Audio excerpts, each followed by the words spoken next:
Us Kiwis are a generous bunch. If we can help, we often will.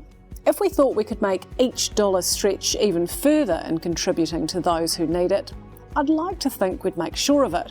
But here's the thing, most of us don't realise that a percentage of our donations never end up where you probably think they do. Coming from the notoriously money-focused world of global finance, Guillaume Dehan is not someone you'd expect to be concerned with ensuring that every penny is making a genuine difference where it can. But Guillaume had a plan and knew what he wanted to achieve when he headed into the Master of Technological Futures program, coming out the other end with a finely tuned business prototype ready to go to market. Well, thank you for taking some time out of your probably quite busy schedule to talk to us today. Now, I'm very astute and I can hear an accent. That's fair to say. I do have an accent. It's quite obvious. That's quite, yeah. Tell me a little bit about where you come from and how you've ended up in New Zealand. All right. I'm originally from France, but I'm born in Monaco. So I grew up in a very special part of time of the world where it's probably one of the most densely populated area on Earth. And now I live in New Zealand, which is one of the least densely populated area on Earth. But it's just, to me, where I want to be right now because my kids are growing in this country, and this is just a wonderful opportunity to build a new life at the other end of the world. And you haven't just come straight from there to New Zealand, you've had a few stops along the way. Tell me about those. I have, yes, indeed. So I went to a business school in Normandy and then studied in the university in the UK as well, in Leeds. Then after I moved to China to work for a French bank there for a number of years. A short stint in Australia and then back to Europe in France where I lived for 4 years and then on to London for the last 10 years before I moved here 3 years ago. And so New Zealand's obviously the best, I imagine? Yes, of course. Tell me a little bit about your career. You've studied a lot by the sound of it, and then you've also had a professional career on top of that. So tell me a little bit about what you've done. Typical, I suppose, academic pathways, going to business school. Always had an interest in business, so it was a pretty easy choice for me, but always interested by going overseas and discovering other culture and working eventually overseas, which is at the time when you were sort of 18 a big dream of mine.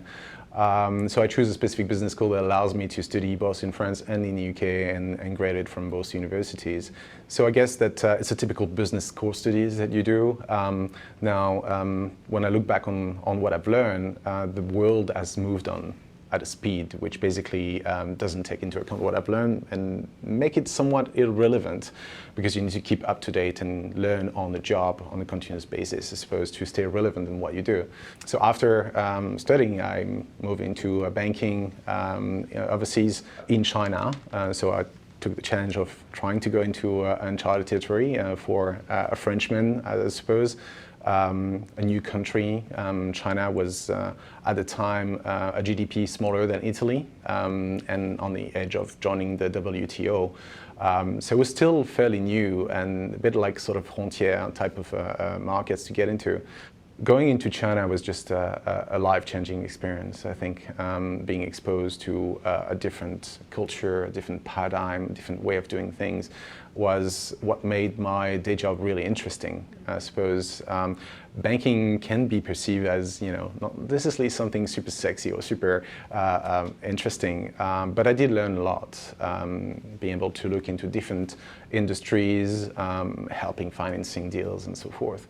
But this come at a cost because China was very high pace kind of lifestyle and had the opportunity after that to spend a bit of time in Australia. Australia was, I think, a way to refresh myself, get away from the sort of a corporate rat race. Did a lot of rowing, by the way, which was really interesting, going all over different states and do rowing competitions. Made really some strong friendship over there and eventually moved back to Europe just after being deported from Australia. Not kidding, not really deported, but it was time for me to move on back to Europe. And the opportunity came for me to join a small business startup hedge fund, mostly in investment, systematic trading. So a lot of innovation in investment space. I suppose that's what I was attracted to. Fast forward a few years, I eventually got to London, where I was offered a job in bigger and more renowned organizations.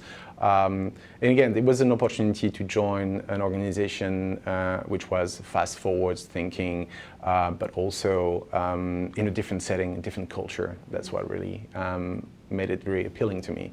Yes, 10 years on and whole different jobs in the City of London, investment management, and I guess at one point in time where you think to reassess certain life priorities, my priorities was to be with my children and to be able to see them, and then this is why I ended up in New Zealand, and to be able to see them grow up in a wonderful country. So really what was relevant to me is how do I make myself useful, on what are the skill sets do I possess, and how can I transpose that to a New Zealand market, which was a bit of an interesting take, having worked in large corporate overseas and having come to the conclusion that what I've done for a certain period of my time wasn't necessarily what I wanted to carry on doing. So I had to reassess and understand what are my core skill set, what are the gaps that do not in my skills, and how can I complement the skill set to move forward with my project of starting a new venture.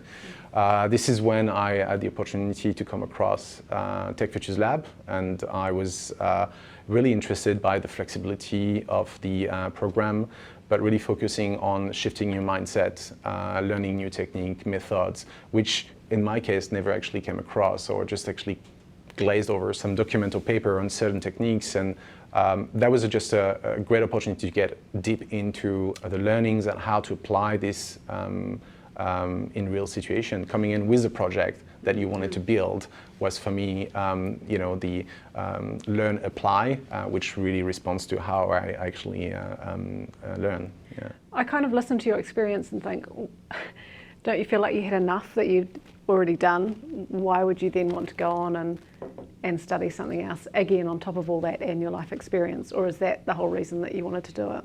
Like I said, going to business school give you some tools, but things moved on since I graduated.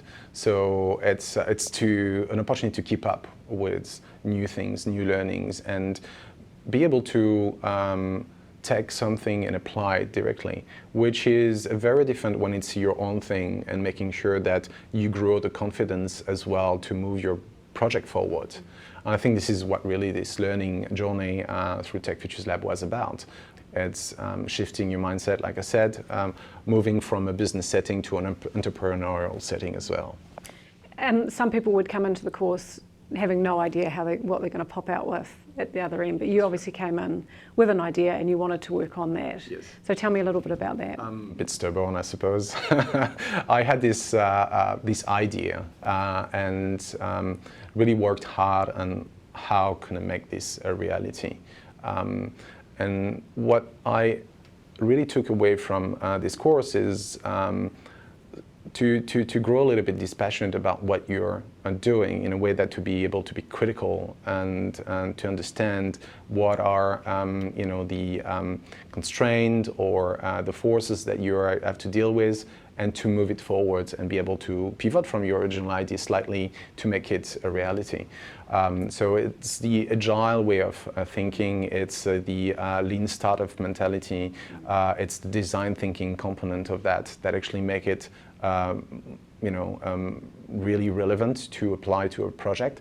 So yes, I came in with a project and I'm still working on that project right now. FuntoFuture has come alive from just actually this early stage on drawing before joining TechFuture Lab into something that now is being launched and tested in the market and ready to scale. So from an idea to scale up, it's quite a journey, I suppose, in just this short period of time. So tell me about FuntoFuture. How does it work and how did you get the idea for it? FuntoFuture is about building an amplification impact platform. So what we do with that is to make every donation go a little further. This is what we are doing. This is also what we call building the gift that keeps on giving back. So we're utilizing donation tax rebates to make your $100 donation become $157. So when I talk to my old mate in investment banking, 57% return on investment is pretty good. But this is a return on impact. So it's a different mindset. And coming from a capital market where I spent 15 years working in banks and asset management, I was growing sort of apart from the money before purpose. This is what actually TechFuture's lab and also this journey with FuntoFuture enabled me to materialize through FuntoFuture.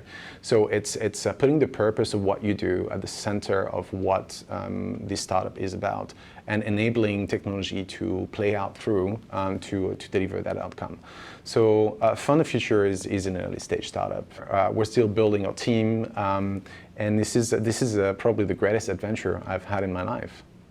So essentially, FuntoFuture, people give money. We're great in New Zealand at doing that. So people give money to a charity or something, and A, they either don't realise that they can get a tax return on it, or B, they just can't be bothered even trying to. You summed it up. So you come along, and what do you do?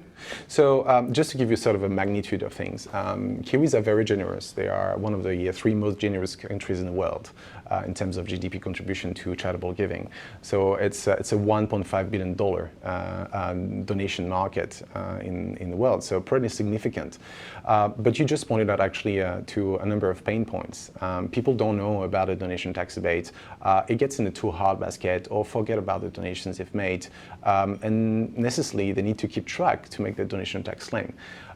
This is what we do. We keep track, we claim, and we distribute the fund according to what the user's decision is.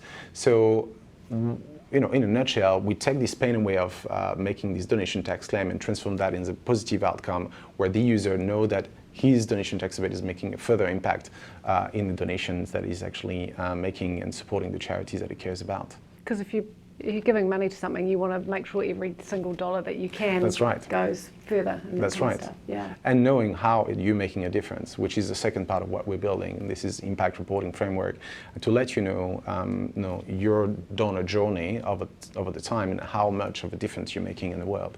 So it's enabling to transform your donation data into an impact measurement framework to tell you how much are you contributing to make this world a better place.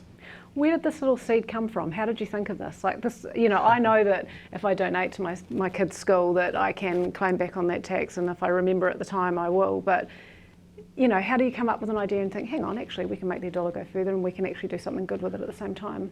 Coming from a capital market backgrounds, you look at leveraging this experience and say, okay, well, you look for inefficiencies in the market and trying to capture this inefficiency to make money. I was a bit, over that and trying to find inefficiency in another part of the world and find that actually claiming donation tax rebate is not necessarily easy, but also that a $1 in $2 in New Zealand get never claimed. So even if people do think about it, sometimes just actually get into the too hard basket. So it's removing the pain and providing a pathway for that to happen without you to ever think about it. So people that join to FuntoFuture, they never have to make a donation tax claim ever again, but just continue to make the impact out of it. And you were just saying then that you got a bit over it. I can imagine the two worlds when you were talking about China before. Yeah. It was a very different world that you were in to where you are now. Yeah, and I think what I'm trying to do is to take learning from this experience and apply that into a different setting to provide a different outcome. I think it's just the input and output that you actually provide. The input of what you learn, how you treat this information, and how you provide a result. Well, this is actually this mindset shift that TechFuture enabled me to make. Having the idea was one thing, but implementing is the other part, which is really critical. You can have a great idea. If you don't do anything about it, nothing is going to happen. And this is really sort of the shift that I was looking for. So when you went into the Masters, you went in with an idea and this is what you were going to do. As you went through, did the idea change slightly? Did you find different ways that you would have been not expecting to find? Did you get surprised? Did you get a bit beaten down sometimes with some of the ideas that you had? Yeah. It's a journey, it's sort of the squiggly type of things where you're got a very rough sketch of what you want, and then you fine tune your honing onto what is the problem you're trying to solve. So this is really the interesting part is, like I said, departing from an idea and then trying to validate all the assumptions that you've made around this idea, and making sure that this goes to actually take shape of something that you can implement as a solution. So yes, there've been some ups, there's been some downs about discovering things in the market, or that, for example, the RD was offering digital donation tax-based solution online, and then realizing that even though that solution was there, people were not actually more eager to claim, because if you look at the number, people actually are less and less inclined to claim the donation tax rebate. So it's just actually finding the way and focusing on one thing, which is the donor. That's what we focus on. We hone in on building the best user experience, so then to actually join the platform to deliver that outcome. So it's a human-centered design approach, I suppose, that I would never thought of before joining FuntoFuture's lab. The way that you learnt in your previous education, Yeah. I can imagine was quite rigid. And coming into this much more freer type of learning, how did you find that, and what were the differences? Oh, I just realized the way I was learning before was wrong, really. It didn't suit me very well. It was just, very academic and less practical. And I think what TFL gave me as an opportunity is to learn and practice at the same time. So it's just a feedback loop in terms of what you learn and what you implement right away. And I think that from my point of view, this is where I can better use the knowledge to understand and apply and then retain that knowledge. And you obviously wanted to make some sort of a positive impact with what you work, rather than just the grind all the time. Yeah. What was that moment where you had a bit of an epiphany and you thought, right, I'm going to change my direction slightly and this is what I want to do?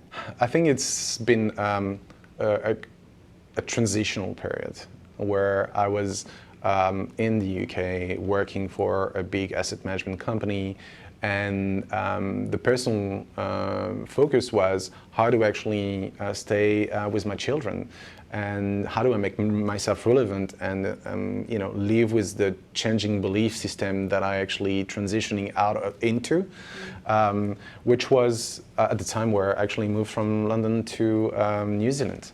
And I guess that for the best part of it, moving to New Zealand was what revealed my appetite to make a positive impact on the world.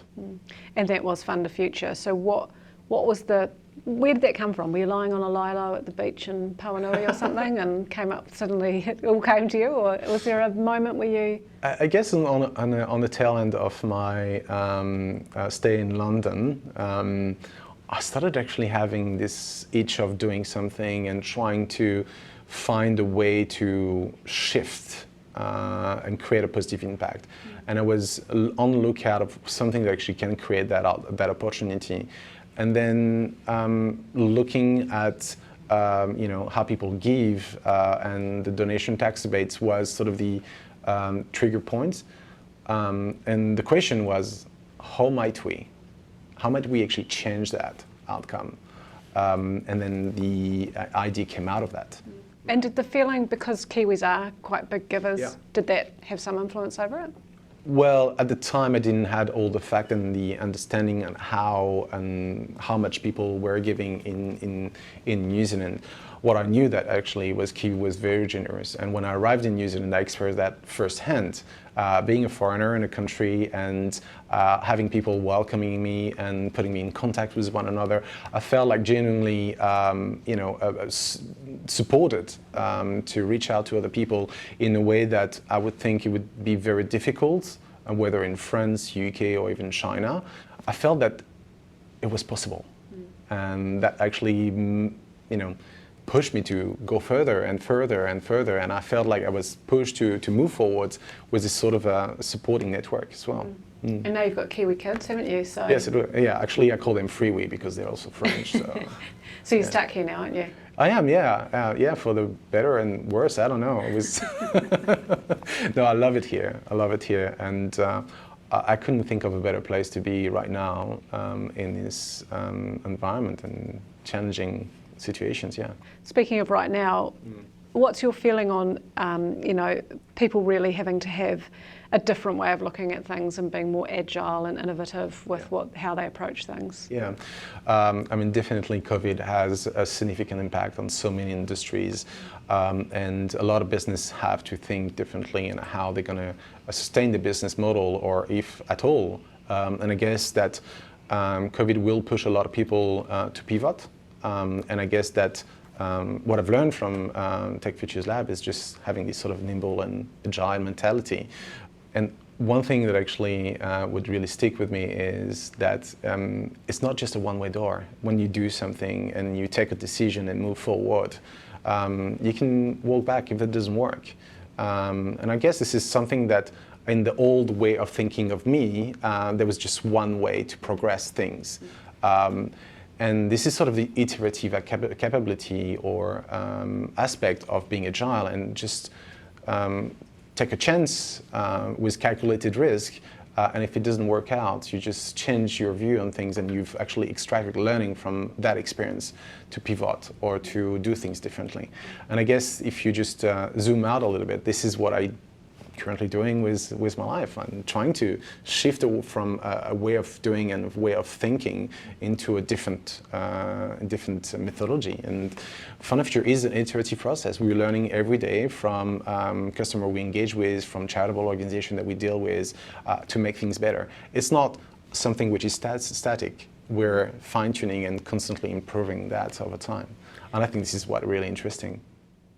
That's a great way to look at it, is that often people think, well, I can't try it because what if it goes wrong? But actually, if it goes wrong, that's where you're going to do the learning. Yeah.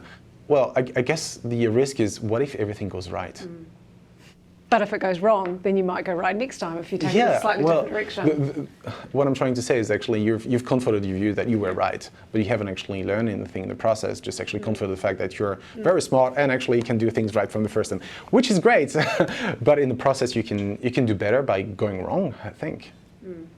That's all a learning curve. Do you think, though, that some people would look at this course and go, ooh, bit hard, don't think I'll try that? Whereas if they took the leap? Well, yes, I think that there's nothing to lose. You're going to learn something out of it, that's for sure. I mean, this is one place where I felt secure exposing sort of my fears and my concerns, and actually have a feedback that I say, well, it's okay, and then let's do something about it, as opposed to just, this is a brick wall and I can't get through. So, well, you think about maybe you can go around that brick wall as opposed to through it. So one day when you're an old man and you visiting your mum back in the south of Paris, sitting there with a nice glass of rosé or something, what do you hope you can look back and see that you've achieved over your lifetime? Wow, that's a great question. I mean, my ambition and my dream is to make New Zealand the most generous country in the world. It's already really close to be that, but I think that with this ability to re-give donation tax rebate and a report on how people make a difference, we can inspire other people to do that. But also solve a problem, which is basically tap into an uncharted funding resource for charitable organizations, but also connect the donor with the impact that he's delivering, not only across one donation, but across its entire donation wallet. So I guess it's a way to think about that day where I will have that glass of wine in my hand chatting with my mum, and I would say, well, I've done good better. Nice way to look at it. Could be a bottle of wine rather than just a glass. Yeah. If your mum's there. Yeah, right. Thank you for your time today. It's been awesome to hear your story. Pleasure. It's the age-old adage, isn't it? People before profit. I imagine with the experience and knowledge that Guillaume has, he could turn his hand to making a good chunk of change easily and quickly. But it's clear his vision of success lies in making an impact on wider society and on those who could benefit from his skills by ensuring that every charity dollar is working where it should. After studying in the traditional sense, Guillaume's journey through the Master of Technological Futures program complemented his knowledge and sealed his belief in working toward an inclusive goal. Perhaps you too have a mark you'd like to make in this way. If you're interested in reading more about human-centred design and how focusing on people rather than process creates better outcomes, see the episode webpage for more. You can also find out more about FuntoFuture and how to get involved. If you've enjoyed this and want to hear more stories from New Zealanders making impact in their own way, subscribe to the podcast in your podcast player for more.